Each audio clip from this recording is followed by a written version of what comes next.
দেখিয়া হরি হরিতে লুকায়। কথা বুঝতে পারছেন? কাজে এই ধরনের সমস্যা সমাজের মধ্যে জটিলতা সৃষ্টি করে। তার মানে অস্পষ্টতা অনেক সময় মানুষকে অন্ধকারের দিকে ঠেলে দেয়। হযরত ঈসা রুহুল্লাহর কওম, তার সম্প্রদায় এমন একটা পর্যায়ে এখন চলে আসলো, ওরা কেউ কেউ বলছে যে না, ঈসা কেমনে আল্লাহ হয়? উনি তো বিজনিল্লাহ বলছে, বিজনি বলছে, আল্লাহর হুকুমে। ঈসা আল্লাহ না, তাহলে কি হবে? ঈসা আল্লাহ না হলে ঈসা যেই মায়ের গর্ভে আছে সেই মায়ের তো কোনো স্বামী নেই, কাজেই ঈসা আল্লাহর পুত্র। وقالت النصارى المسيح ابن الله। দেখেন ধর্ম নিয়ে জটিলতা কারে হয়। উম্মত যদি মাথা সোজা না হয়, সম্মানিত সুধী ভাইরা আমার, এই জন্য পবিত্র কোরআন মজিদে খ্রিস্টান জগৎকে তাদেরকে বলা হয়েছে দলিন।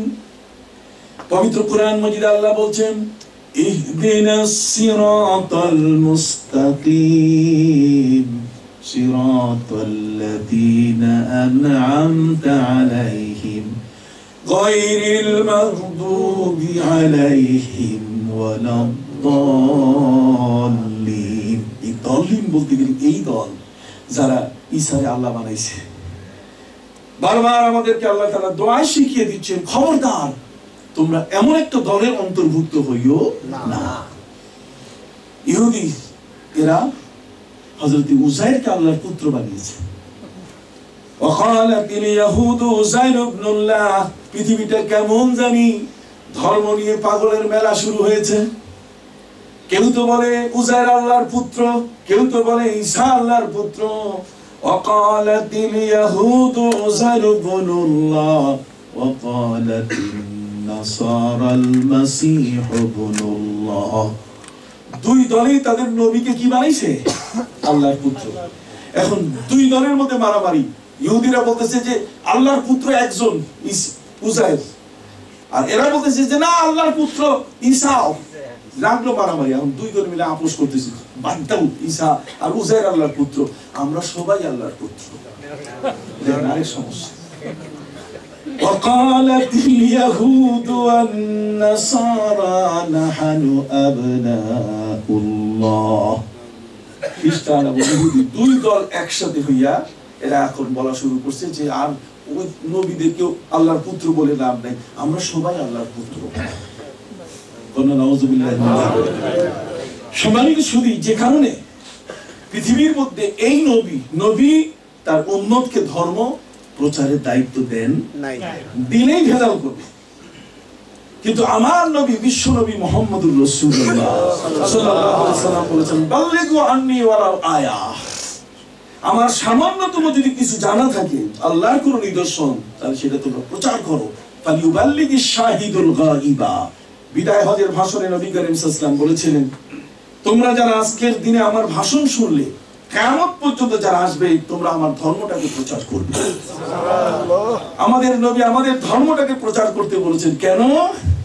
এই কারণে প্রচার করতে বলেছেন। আমার নবী কসম করে বলেছেন, ওয়াল্লাহি, খোদার কসম করে বলছি, আমার উম্মত কিয়ামত পর্যন্ত কোনদিন আমি নবী মুহাম্মদকে কোনদিন আল্লাহ বলবে না।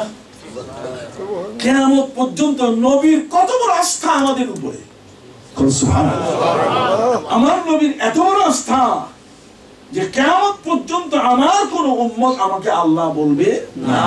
মুহাম্মদ অর্থাৎ আমি মুহাম্মদ সাল্লাল্লাহু আলাইহি ওয়াসাল্লামকে কখনো আল্লাহর পুত্র বলবে না। আমার উম্মত কোনদিন তারা নিজেরা আল্লাহর পুত্র হবে না। আপনি কি বুঝতে পারছেন? তাহলে কত বড় কনফিডেন্স, নবীর কত বড় আস্থা আমাদের উপরে।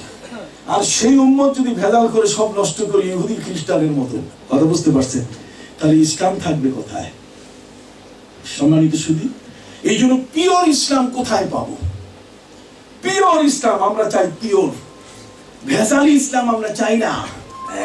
যে ধর্মটাকে ভেজাল করা হয়েছে, যে ধর্মের মধ্যে কঠিন ভেজাল আছে, যেমন আগাখানি এক দল আছে, তারা বলছে যে আল্লাহ ইংরেজি বুঝে না। কথা আল্লাহ ইংরেজি বুঝে না, ইংরেজি মোটেই বুঝে না আল্লাহ তাআলা। দেখুন তো এগুলো পুরো কারবার।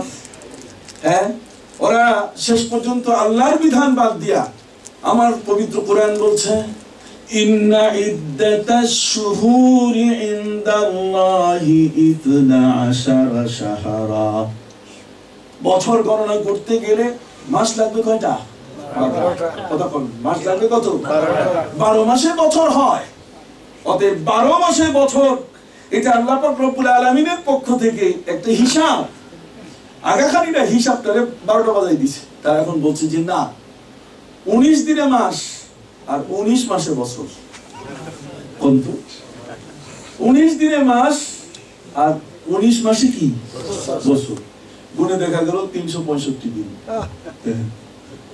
কিভাবে জগা খিচুড়ি করে কোন দিকে নিয়ে দিল? কথা কি বুঝতে পেরেছেন? গ্রাহক ভাইরা আমার, আমি আপনাদের খেদমতে বলতেছি, পিওর ইসলাম আমাদের কি দরকার? খাঁটি ইসলামটা দরকার। খাঁটি ইসলাম কার কাছে পাবো? খাঁটি ইসলাম পাবো হযরত আবু বকরের কাছে। খাঁটি ইসলাম পাবো হযরত উমরের কাছে। সুবহানাল্লাহ বলেন। হযরত আবু বকর নবীকে কাছে দেখেছেন তিনি। হযরত আবু বকর নবীর ডাকে সাড়া দিতে গিয়ে তিনি দরজার পাশে দীর্ঘ 10টি বছর দাঁড়িয়েছিলেন। স্ত্রী রাত্রে ডাক দেয়, স্বামী রে, 10 বছর পর্যন্ত বিছানায় আমি তোমাকে পেলাম না। 10 বছর সময় ধরে তুমি রাতের বেলায় দরজার পাশে দাঁড়িয়ে থাকো। কে তোমাকে এমন শাস্তি দিচ্ছে বলো? কার কোথায় তুমি এমন করে জেগে আছো? হযরত আবু বকর সিদ্দিক রাদিয়াল্লাহু তাআলা বলেন, স্ত্রী খবরদার, তুমি আমার ব্যাপারে কোনো কমেন্টস করো না, আমাকে নিয়ে তুমি এমন কোনো কথা বলো না। একদিন তুমি বুঝতে পারবে কেন আমি নিজের আরামের বিছানা ছেড়ে দিয়ে দরজার পাশে দাঁড়িয়ে দাঁড়িয়ে রাত কাটাই। ভাইরা আমার, বিশ্বনবী মুহাম্মদুর রাসূলুল্লাহ সাল্লাল্লাহু আলাইহি ওয়াসাল্লামের এত বড় ভালোবাসা, আমার নবী হযরতে ওমর হযরতে আলী রাদিয়াল্লাহু তাআলাকে ডাক দিয়ে বললেন, ওমর, আলী, তোমরা শোনো, আমার একটা জুব্বা আমি তোমাদেরকে দিয়ে আমার এক প্রেমিকের কাছে আমার জুব্বাটা পাঠিয়ে দিতে চাই, তোমরা সেখানে পৌঁছাবে। হযরত ওমর বলেন, হুজুর, আপনি যা হুকুম করবেন মাথা পেতে নিয়ে নিব শিরোধার্য। নবী, আপনি হুকুম করুন। ভাইরা আমার, হযরতে ওমর ছিলেন রাসূল করিম সাল্লাল্লাহু আলাইহি ওয়াসাল্লামের এমন একজন সাহাবী। আপনারা শুনেছেন, আমি হয়তো আপনাদের বলেছি, এখানে তো আমার বেশ কয়েকবার আসাও হয়েছে। হযরতে ওমর তিনি কিন্তু ছিলেন একজন রাখাল মানুষ। কি ছিলেন? এই যে কথা বললে খুব খুশি হব, আপনারা অত্যন্ত সুন্দরভাবে শুনছেন কথাগুলো। হযরতে ওমর ছিলেন কি? রাখাল। হযরতে ওমর কোনো লেখাপড়া জানতেন না, তার কোনো একাডেমিক সাইট ছিল না। হযরতে ওমরকে আরবের নেতারা বাছাই করেছিল এই কারণে যে দুইটা কোয়ালিটি তার এমন, এটা দিয়ে যে কোনো মানুষের মাথা আনতে সময় লাগবে না। কত একজনের উপরে খড়গহস্ত মাথা মোচড় দিয়ে ছিঁড়ে নিয়ে আসা এই কঠিন ব্যাপার নয়। কারণ 1 নম্বর তো লেখাপড়া নাই, আর 2 নম্বর পশুর সাথে উঠা বসা করেন। কাজে তার জীবন কর্মটাই হচ্ছে পশুর সাথে উঠা বসা।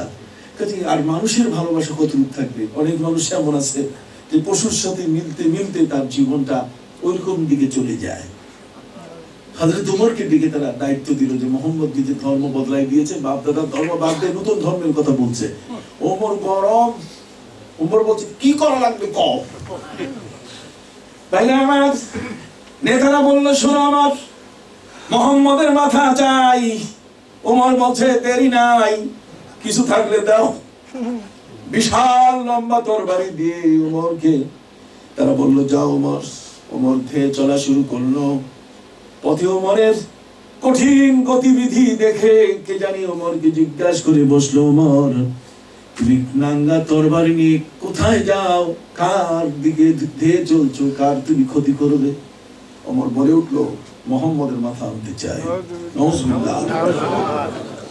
লোকেরা বললো, কেন? যে মুহাম্মদ বাপদাদার ধর্ম বদলিয়ে দিয়েছে। ওমরকে জানানো হলো, ওমর, তুমি কি জানো তোমার ঘরে তোমার বোন ভগ্নিপতি কালেমা পড়ে মুসলমান হয়েছে, বিশ্বনবী মুহাম্মদ রাসূলুল্লাহ তোমার ঘরে ঢুকে পড়েছেন, তোমার কি খবর আছে? ওমর বলে, কি আমার ঘরে?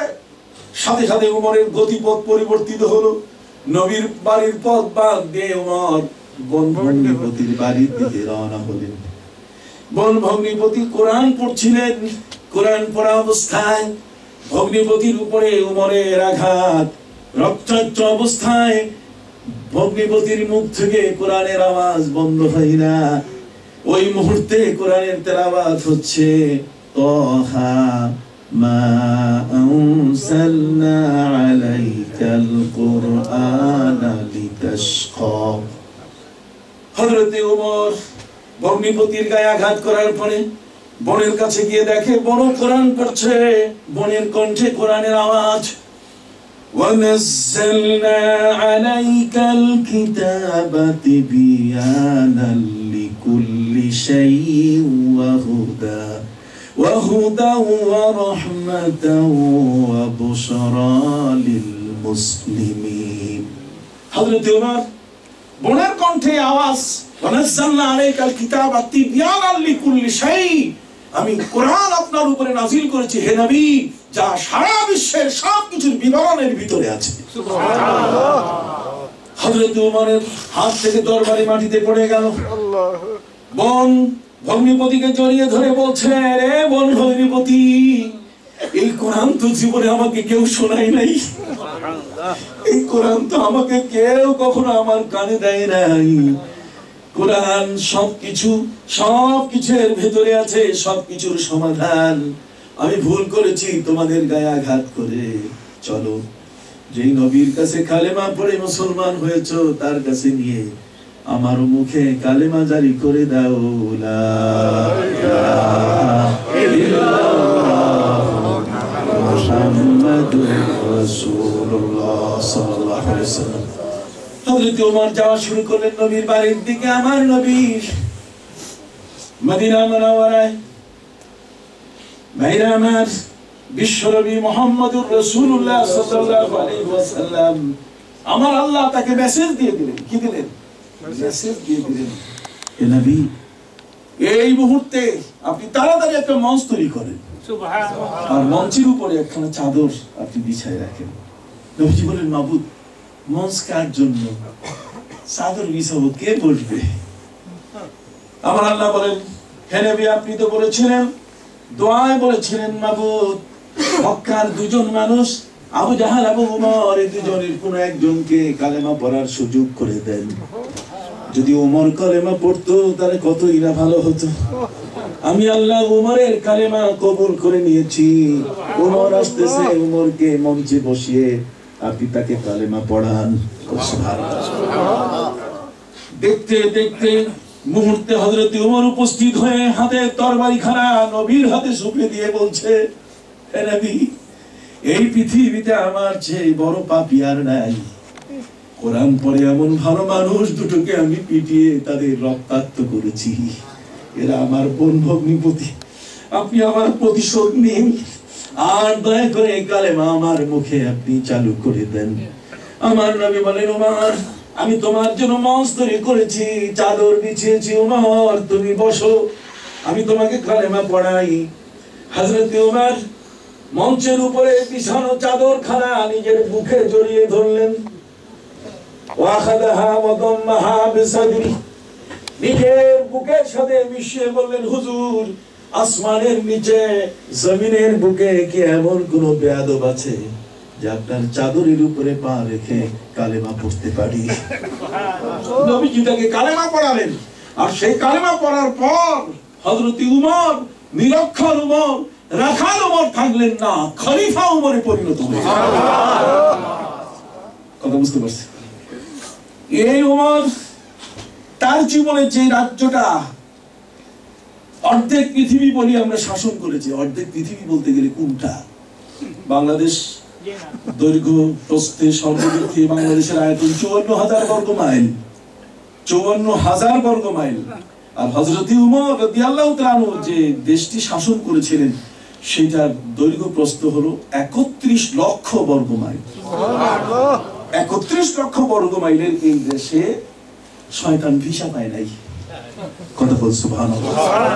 শয়তান কি ইভেন কিতাবের মধ্যে বলা হয়েছে যে এই উমরের 10 বছর 6 মাসের ভিতরে কোন পশু, একটা পশু আরেকটা পশুকে শিং দেয়, শিংটা পর্যন্ত দেয় নাই। মানুষ যে পথে হাঁটতো, কোন পশু প্রাণী সেই পথে পেশাব পায়খানা পর্যন্ত করে নাই। জোরে কর না সুবহানাল্লাহ। তাহলে উমরের ইসলাম কত পবিত্র ইসলাম। আমার নবী বলেন ইন্নী লা আদরি মা বাকাই ফিকুম, নবী বলেন আমি জানি না আমি কতদিন তোমাদের মাঝে আছি, আমি চলে যাব। ফাক্তাদু বিল্লাযিনা মিন বাদি, আমার পরে যারা থাকবে তোমরা তাদের অনুসরণ করবে। সুবহানাল্লাহ। ফাশারা ইলা আবি বকর ওয়া উমর, আমার নবী ইঙ্গিত করে দেখাই দিলেন আবু বকর এবং উমরের দিকে। তাহলে আবু বকর উমরকে যদি নবী দেখাই দেয়, তাহলে আমাদের কি আর প্রশ্নের সুযোগ আছে? আপনার কথা বলছেন না? আপনি জ্ঞানী মানুষ, আপনার এখানে অবস্থানটা, আমরা কারোর বদনাম করতে এখানে বসি নাই। কথা বল, পিওর জিনিস থেকে আমরা চাচ্ছি যে পিওর ইসলামটা কি জিনিস। কথা বুঝতে পারছেন? সম্মানিত সুধী ভাইরা আমার,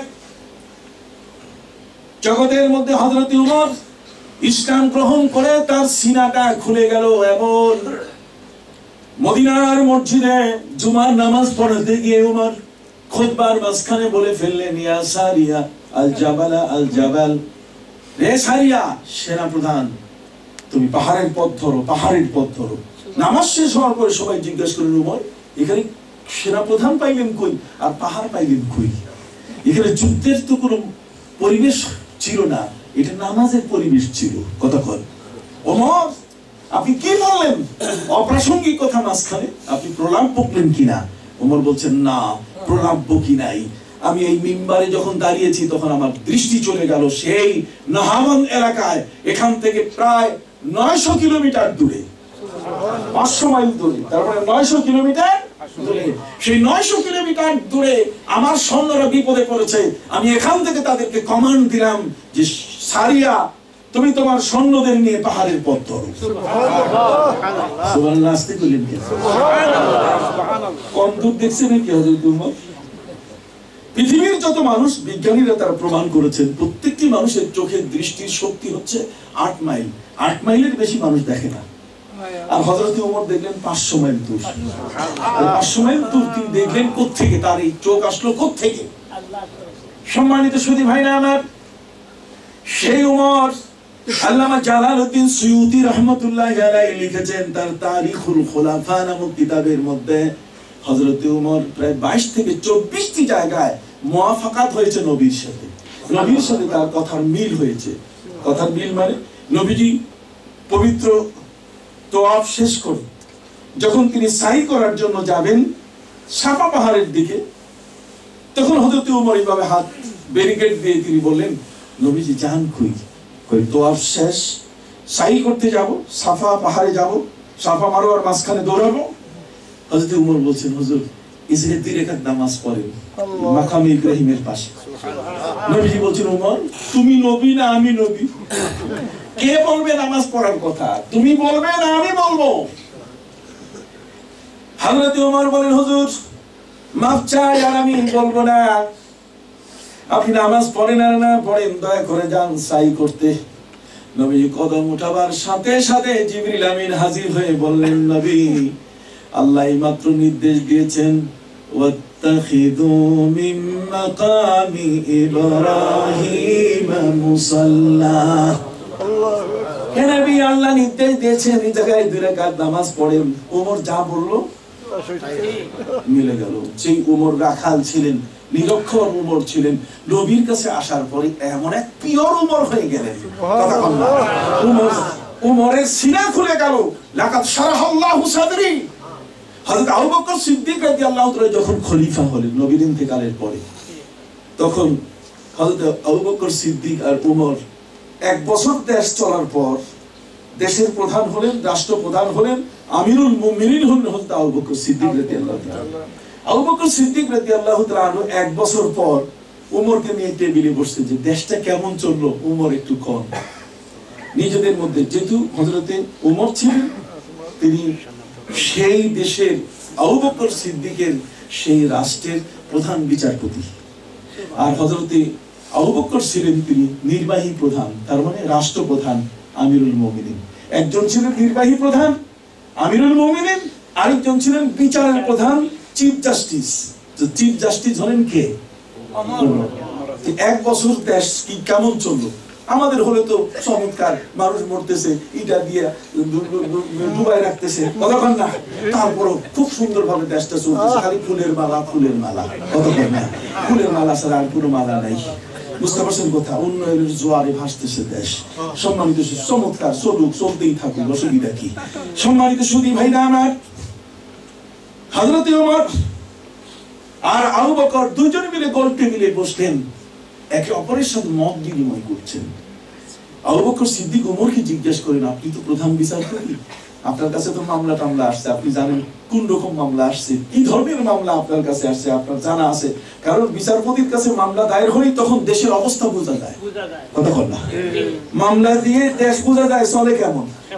অতএব প্রধান বিচারপতি হিসাবে আবু বকর সিদ্দিক জিজ্ঞেস করলেন, দেশটা কেমন চললো এক বছর? আমি তো রাষ্ট্রপ্রধান, আমি আর কি বলবো? ওমর বলছেন, আবু বকর, দেশটা যা চালাইছেন আপনি ফ্যান্টাস্টিক, মানে এত চমৎকার, এত ভালো দেশটা চলছে, কিন্তু আমি আপনাকে শুরুতে যখন খলিফা হয়েছেন, আমি আপনাকে মোটেই সমর্থন করতে পারি নাই, আমি কখনো আপনাকে মেনে নিতে পারি নাই। আবু বকর বলছেন যে আগে আপনি বললেন যে দেশটা ভালো চলছে, আর এখন বলতেছেন যে আমাকে আপনি মেনেই নিতে পারলেন নাই, তো মানলেন কেন? ওই সময় আপনি ভেটো দিলেই তো আমি বাদ করে যেতাম, কতক্ষণ না।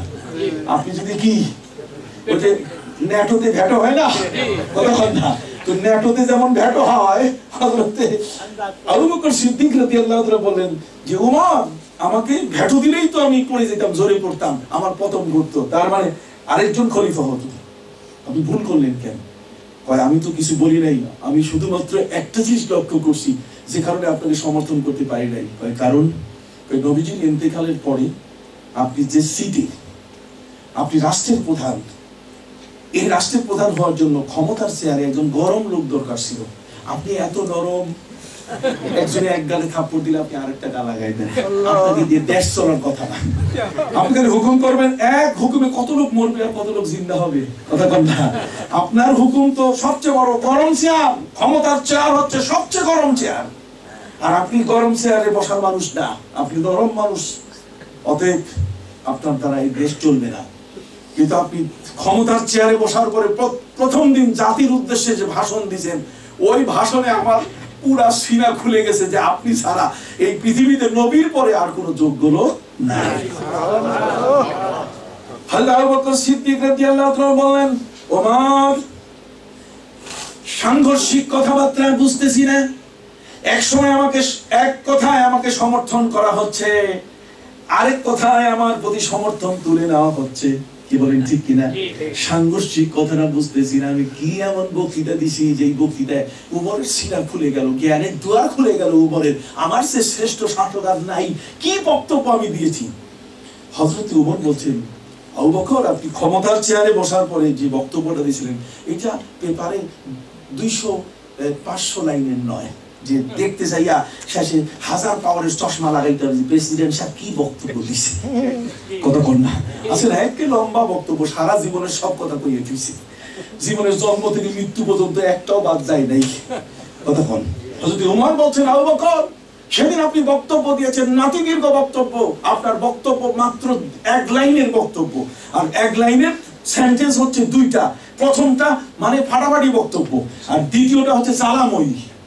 আবু বকর বলে, এটা আবার কোন জিনিস? ওমর কন্ত কি বক্তব্য দিয়েছে আমার মনে নেই। সুবহানাল্লাহ। দেখেন, ইসলামী শাসনের ক্ষেত্রে দুইজন পৃথিবীর শ্রেষ্ঠ খলিফার পারস্পরিক মত বিনিময় কত চমৎকার, কি বলেন ঠিক না?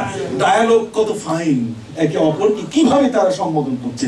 আর আমরা হয়তো দেখা যাবে না, চুল নড়ানড়ি নাই, কথা বুঝতে পারছেন, দুনিয়া অসুবিধা।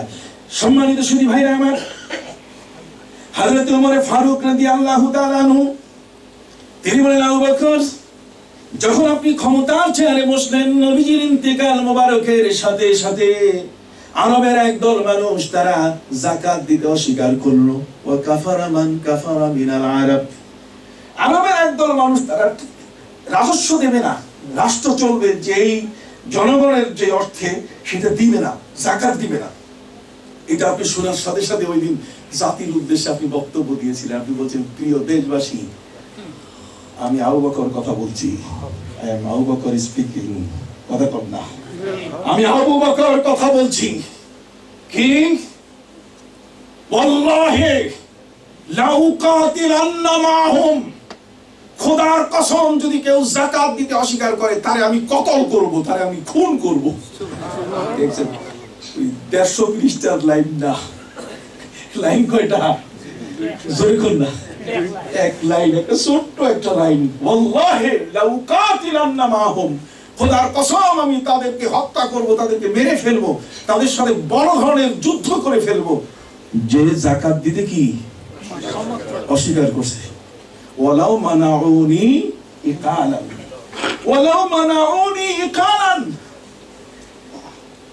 যাকাত তো দিবেই, বরং যাকাতের যে পশু উটের বাচ্চা তাবিয়া, কতক্ষণ উটের বাচ্চা তাবিয়া যদি দেয় যাকাত, তাহলে ওই যাকাত দিতে গিয়ে একটা গরু বাজারে যদি কিনতে যান, তাহলে গরু আপনি কিনবেন এটার প্রমাণ কি?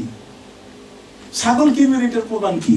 গরু ছাগল কেনার প্রমাণ হচ্ছে রশিটা আপনার হাতে দিতে হবে, অর্থাৎ এগুলোর গায়ে রশি, গলার মধ্যে কি থাকে? রশি থাকে। হযরতে ওমর ফারুক বলছেন যে আপনি বলছিলেন যে সেই দিন আপনার বক্তব্যের দ্বিতীয় লাইন ছিল মারাত্মক জ্বালাময়ী, আর সেটা হচ্ছে ওয়ালাউ মানাউনি ইকালান, উটের যাকাত তো উট দিতেই হবে, উটের ওই যে গলার রশিটা, বান্দার রশিটাও যদি কেউ না দেয়, উট দিছে যাকাত কিন্তু রশিটা দিতেছে না, তাহলে তারও কতল করে ফেলবো। আবু বকর সিদ্দিকের এই বক্তব্য পুরোপুরি উপস্থাপন করলেন হযরতে ওমর। হযরতে ওমর বলছেন যে আপনার এই দুইটা শব্দের বক্তব্য শুনে আমার সিনা খুলে গেছে, যে আপনি ছাড়া এই দেশ চালাবার যোগ্যতা আর কারো নাই, আপনি এমন বক্তব্য দিয়েছেন সেই বক্তব্যটা বড় চমৎকার। হযরতে ওমর আবু বকর দেশ পরিচালনার ব্যাপারে আলোচনা শেষ হয়ে গেল। হযরতে ওমর যাওয়ার সময় আবু বকর সিদ্দিকের কাছে একখানা কাগজ দিয়ে বলেন, আবু বকর কাগজখানা ঘরে গিয়ে পড়বেন, আগামীকাল আমাকে শোনালে আমি বড় খুশি হব। আবু বকর সিদ্দিক বলেন, ঘরে কেন? এখানে পড়ি। হযরত ওমর বলেন, হ্যাঁ পড়েন। আবু বকর সিদ্দিক রাদিয়াল্লাহু তাআলা পৃষ্ঠা উল্টাইয়া তিনি দেখতে পেলেন হযরত আবু বকর সিদ্দিক তার কাছে ওমর আবেদন করেছেন ইমিডিয়েট রেজিগনেশন তার পদ থেকে। কতক্ষণ না, এই মাত্র তিনি পদত্যাগ করছেন প্রধান বিচারপতির পদ থেকে। আবু বকর সিদ্দিক বলছেন, কি বলেন আপনি, আমার উপরে পাহাড় পড়ে গেল, যে দেশটা সুন্দর চলছে, আমি নির্বাহী প্রধান আর আপনি বিচারের প্রধান, দুই শক্তি যদি একসাথে না হয়, বিচারপতির সাথে যদি দেশের রাষ্ট্রপ্রধানের মারামারি হয়, তাহলে সে দেশ বেশিক্ষণ টিকে না। অতএব আপনি প্রধান বিচারপতি আর আমি হলাম দেশের প্রধান রাষ্ট্রপ্রধান, অতএব এই মাত্র কথাবার্তা শেষ হলো, দেশ ভালো চলেছে, আপনি পদত্যাগ পত্র রেজিগনেশন লেটার দিলেন কেন? হযরত ওমর তিনি বলেন, আমি আমার নিজের পক্ষ থেকে দিয়েছি। আবু বকর সিদ্দিক বলেন যে কেউ কি এই পদ নেওয়ার জন্য আমার সাথে গোপন ভাবে যোগাযোগ করছে, বা আমার কোন আত্মীয়স্বজন কাউকে এই পদে বহাল করার জন্য, সিনিয়র জুনিয়র আছে না, হ্যাঁ, ডিঙ্গাইয়া দেয়, পদ দেয়, কত রকম কিছু। অতএব ওমর এমন কি কোনো ঘটনা আপনার কানে গেছে? ওমর বলছেন, না, এমন কোন ঘটনা আমার কানে আসে নাই, বরং আমি স্বেচ্ছায় সদ ইচ্ছায় আমি পদত্যাগ পত্র দিয়েছি।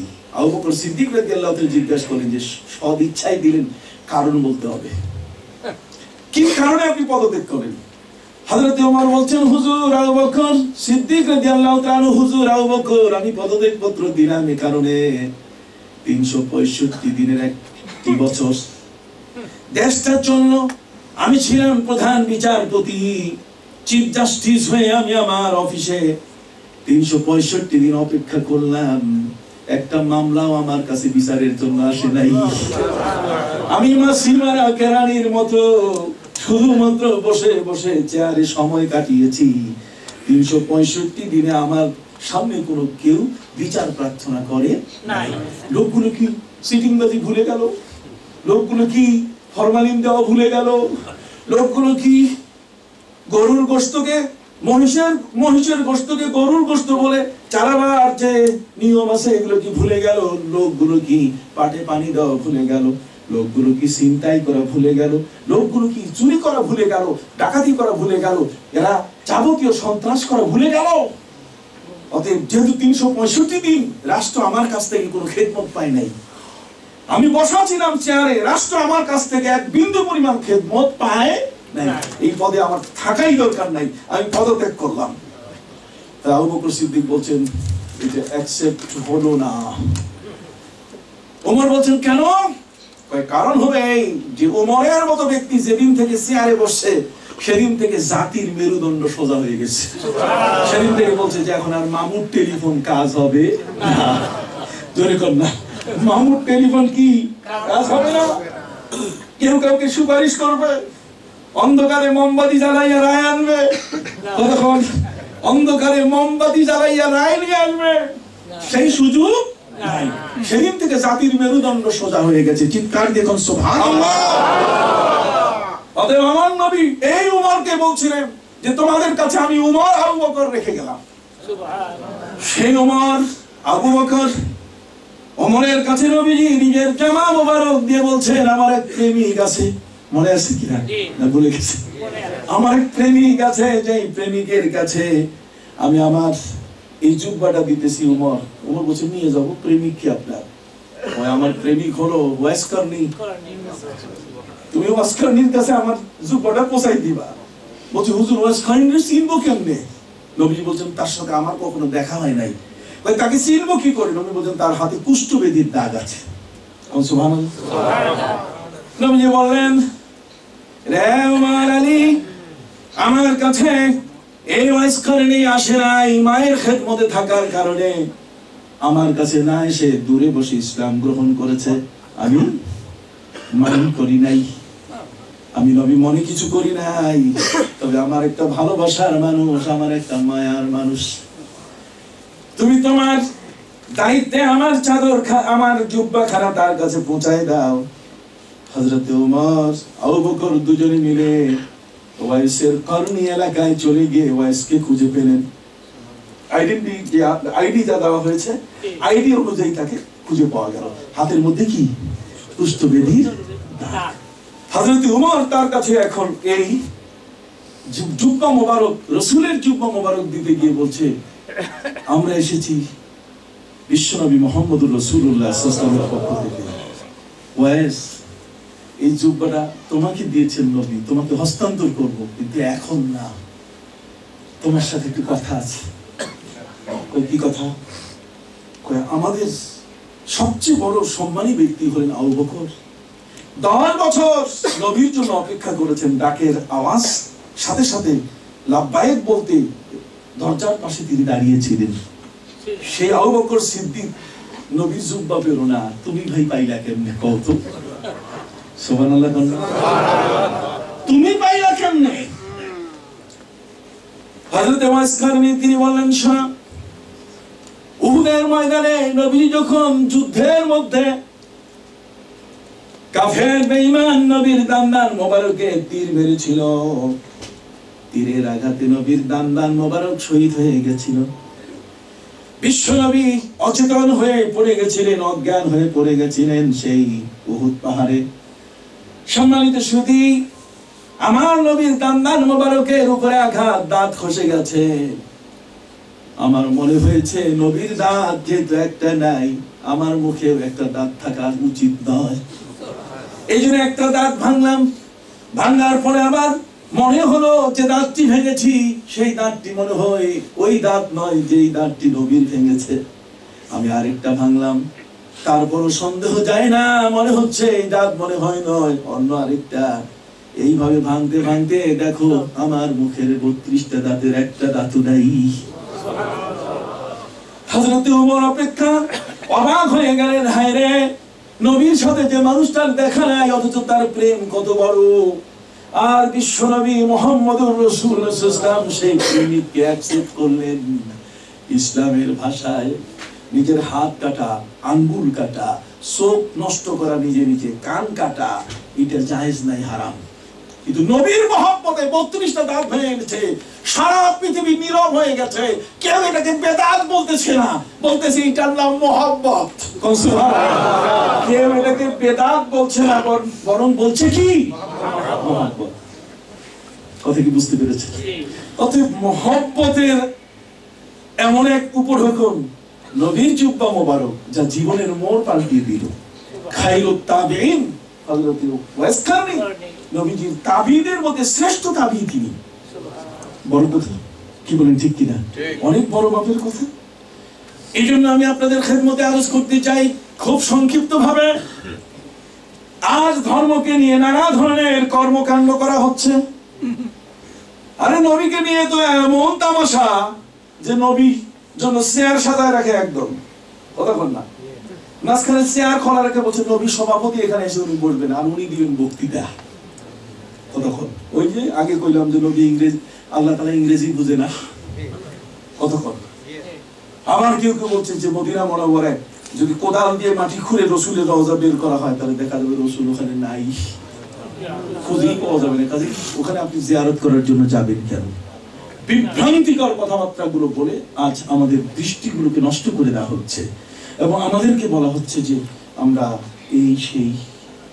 সম্মানিত শুধু এই জন্য আমাদের পিওর ইসলাম দরকার। কথা বলুন। নবী করিম সাল্লাল্লাহু আলাইহি ওয়াসাল্লাম বলেন যে আমি জানি না কতদিন তোমাদের মাঝে আছি, আমার পরে তোমরা অনুসরণ করবে কাকে? আবু বকর এবং উমর। হযরত উমর তিনি 20 রাকাত তারাবি নিজে চালু করে গেছেন। কথা বল। নবীজি বলছেন আলাইকুম সুন্নতি ওয়া সুন্নাতুল খুলাফায়ে রাশিদিন আল মাহদিয়িন। আমার সুন্নাত তোমাদের কাছে তো আছেই, বরং আমার পরে আমার খোলাফায়ে রাশিদিনের যে সুন্নাত, তারা যে কাজটা করেছে এটাও কেউ তোমরা মানবে। হযরত উমর তিনি 20 রাকাত তারাবি চালু করে গেলেন। আজও মক্কা মদিনায়, মক্কা মুআজ্জামা, এখনো আপনি টেলিভিশনের মাধ্যমে রমজানুল মুবারক সামনে আসতেছে, বড় ভাগ্যবান আমরা রজব মাসে আছি। আল্লাহুম্মা বারিক লানা ফি রাজাব ওয়া শাবান ওয়া বাল্লিগনা রমাদান। সামনে রমাদান চলে আসতেছে, আপনি দেখবেন লাইভ অনুষ্ঠানে আপনি সেখানে দেখতে পাবেন 20 রাকাত তারাবি হচ্ছে মক্কা এবং মদিনা মুনাওয়ারায়। হযরত উমর তিনি 20 রাকাত তারাবি চালু করে গেলেন। আর আজকে আমার মতো ছোটখাটো জীবনে 10টা হাদিস মুখস্থ করার শক্তি নাই, কথা বল না। আমি বলছি না 8 রাকাত 20 রাকাত না, শর্ট কোর্স, কথা বল না। আমি শর্ট কোর্স করে ফেললাম। তাহলে এই যে বিভ্রান্তি গুলো, উমরের চেয়ে এই মৌলবী সাহেবের দাম বেশি না উমরের দাম বেশি? একটু যদি হাত উঁচু করে বলেন, ক্যামেরায় আল্লাহর ক্যামেরায় নবীর মুহাম্মদের মানুষ করে হাত উঁচু, আল্লাহু আকবার, আল্লাহু আকবার। উমরে ফারুককে নবী দেখাই দিয়ে গেছেন যে আমার পরে উমরকে অনুসরণ করবে। সম্মানিত সুধী, তাহলে উমরকে অনুসরণ করার অর্থ কি? আতিউল্লাহ ওয়া আতিউর রাসূল ওয়া উলিল আমরি মিনকুম। আল্লাহ নিজেই বলছেন যে আমাকে তো মানবেই, আমার রাসূলকে মানবে, এবং তোমাদের মধ্যে যারা এই ধরনের আস্থাভাজন ব্যক্তি, যাদেরকে পৃথিবীর মানুষ যাদেরকে সম্মান দিয়েছে, তাদেরকে তোমরা সম্মান করবে। সম্মানিত সুধী, আমি কয়েকজন ব্যক্তির নাম বলি, দেখেন তো তাদেরকে সম্মান করার মতো আমাদের মানসিকতা আছে কিনা। সাহাবা ইকরামের পরে যেমন বড় পীর আব্দুল কাদের জিলানী, কথা বল। আমাদের কি কোনো দ্বিমত আছে? আমাদের কোনো দ্বিমত নাই। এখন কোন একজন মৌলবী সাহেব ইউটিউবে অথবা দাম্মাম থেকে একটা ক্যাসেট পাঠাই দিল, কথা বল না, মানে সামহাউ কোন একজন ব্যক্তি আপনার কাছে একটা XYZ একটা পাঠাই দিয়ে দিল, কিসের এই ধরনের কিছুই নেই, এগুলো কিছুই নেই। আপনার কোথায় আবু বকর, কোথায় ওমর, কোথায় এগুলো ওনাদের মত মতো ইসলাম ছিল, এই ধরনের মানা যাবে না, বরং সরাসরি নবীকে কোরআন থেকে বের করতে হবে। আমরা অনেক মানুষ এমন আছি কোরআন এবং হাদিস থেকে সবাই সবকিছু বের করতে যোগ্যতা রাখি না। বাংলাদেশ সুপ্রিম কোর্টে আমি আপনাদের কাছে বলতে চাই, সুপ্রিম কোর্টের অ্যামিকাস কিউরি হিসাবে কথা বলেন, বাংলাদেশে যখন ফতোয়া হল্ট করা হলো, ফতোয়াটাকে স্টপ করা হলো যে ফতোয়া চলবে না, তখন সুপ্রিম কোর্ট 30 লক্ষ আলেম থেকে 100 জনকে বাছাই করেছিল। 100 জনের ভেতরে আবার বাছাই করেছিল 25 জনকে। 25 জনের ভিতরে আবার বাছাই করেছিলেন তারা 5 জনকে। সেই 5 জনের ভিতরে আমি গুনাহগার একজন ছিলাম। সুপ্রিম কোর্ট 4টি প্রশ্ন করেছে আমাদের কাছে। What is fatwa, what is status of fatwa, legality in Bangladesh vis a vis our law. আপনারা পুরাই বুঝেন ইংরেজি, আমি তো আর আপনাদের মতো তত ইংরেজি বুঝি কম, কথা বুঝতে পারছেন। সম্মানিত সুধী, এই 4টি প্রশ্নের উপরে আমরা 150 পৃষ্ঠা করে সুপ্রিম কোর্টকে আমরা উত্তর লিখলাম। সুপ্রিম কোর্ট 3 মাস পরে আমাদের উপরে রুল জারি করলো যে ওই লেখাই যথেষ্ট নয়, আদালতে এসে 6 জন বিচারপতির পূর্ণাঙ্গ বেঞ্চে আপনাদেরকে বক্তব্য দিতে হবে এবং সরকারকে অর্থাৎ সুপ্রিম কোর্টের মাথার ভিতরে ঢুকাইতে হবে যে ফতোয়া বাংলাদেশে চলবে কি না। আমি ছিলাম 4র্থ বক্তা। আমরা তো মাঠে ময়দানে বক্তব্য দিই, সুপ্রিম কোর্টে তার জীবনে কোনোদিন বক্তব্য দিই। সম্মানিত সুধী, সেই সুপ্রিম কোর্টে বক্তব্য দিতে গিয়ে 6 জন বিচারপতির সামনে বক্তব্য দিতে গিয়ে বললাম, honourable chief justice and justices, আপনারা যারা এখানে আছেন এই মুহূর্তে, আমি আপনাদেরকে সম্মান করে বলছি যে ফতোয়া আল্লাহ দিয়েছেন, ফতোয়া নবী দিয়েছেন, সাহাবায়ে কেরাম দিয়েছেন। ফতোয়া মানুষের জীবনের সমস্যা সমাধানের একটা পথ। ফতোয়া ছাড়া একজন মুসলমানের জীবন চলতে পারে না। অতএব ফতোয়া এটা অনেক সময় আমার কাছে ভাষাও দরকার নাই, কথা বল না, আর অনেক সময় এই পুরো লেখাও দরকার নেই, লেখা ভাষা ছাড়াই ফতোয়া হয়। সুপ্রিম কোর্টের প্রধান বিচারপতি তিনি দাঁড়িয়ে গেলেন, বলছে কি বলেন আপনি, ভাষা নাই, কিচ্ছু নেই, অথচ ফতোয়া এটা আবার কি জিনিস। তাই বলেন যে দেখুন, মাঝে মধ্যে অনেক সময় কোনো কোনো কথার উত্তর দিতে গিয়ে মানুষ হাসে, মাথা নড়ায়, কতক্ষণ না মাথা নড়ায়, তার মানে ইয়াস ইয়াস, কতক্ষণ না মাথা নড়ায় কোনো কোনো সময়, তার মানে গেট আউট, যাও যাও, হাত দিয়ে ইশারা করে কই গেট আউট। এইটাও তো একটা বোঝা যায় যে ভাষা নাই, কিচ্ছু নাই, কিন্তু গেট আউট হইতেছে, কতক্ষণ না ভাষা নাই, কথা নাই, তারপরেও কি লেখা নাই, তারপরেও গেট আউট হচ্ছে। ওরা বলছে এগুলো বুঝি না, আপনি উদাহরণ দিয়ে বুঝান। তখন আমি বললাম যে বাগদাদের একজন মহিলা ইমাম আবু হানিফার কাছে একটা আপেল পাঠাইছিল। তখন ইমাম বুখারী জন্ম নেয়নি, কতক্ষণ না, যদি ইমাম বুখারী জন্ম নিত তাহলে ইমাম বুখারীর কাছে পাঠাইত। ইমাম বুখারী জন্ম নিয়েছেন ইমাম আবু হানিফার 100 বছর পরে, কতক্ষণ না 100 বছর কি, তাহলে 100 বছর আগে কি ইসলাম ছিল না? আমাদের সমাজের একদল মানুষ কথা করি কয় বুখারীতে কি আছে, আরে বুখারী তো বসে বসে পেশাব করার একটা হাদিসও নেই, কতক্ষণ, পুরা বুখারীতে বসে বসে প্রস্তাব করতে হবে একটা হাদিসও নেই। এখন সব মানুষ কি খালি পেশাব করবে, বুখারীতে নাই তো। এগুলো হচ্ছে কথা, বিভ্রান্তির চরম পর্যায়ে আমাদেরকে পৌঁছে দিয়েছে, ততক্ষণ না।